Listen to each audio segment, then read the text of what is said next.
好，在这个视频我将会跟大家分享到我们要如何添加公司的资料到这一个 ad account 里面。那就是当我们在打广告的时候呢 ，Facebook 发送这个 invoice 给我们的公司的时候，那么在 invoice 上面是有这一个 company 的这个 details 在上面的。那要做到这一点的话，首先的条件就是你必须要有一个 ad account。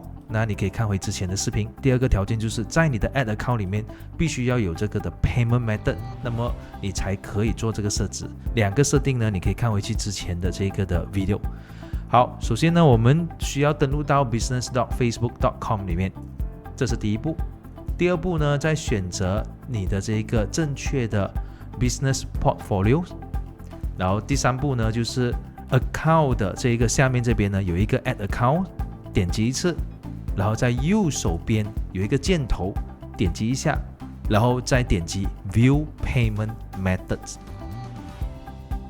接下来在 Accounts 的这一个选项里面，我们往下移动，一直到最下面，你会看到一个叫 Business Info， 然后我们点击 Edit Button， 之后选择 Country、Currency、Time Zone，然后输入 business name， 接下来 business address， advertising purpose 这里选择 Yes, I am buying ads for business purposes。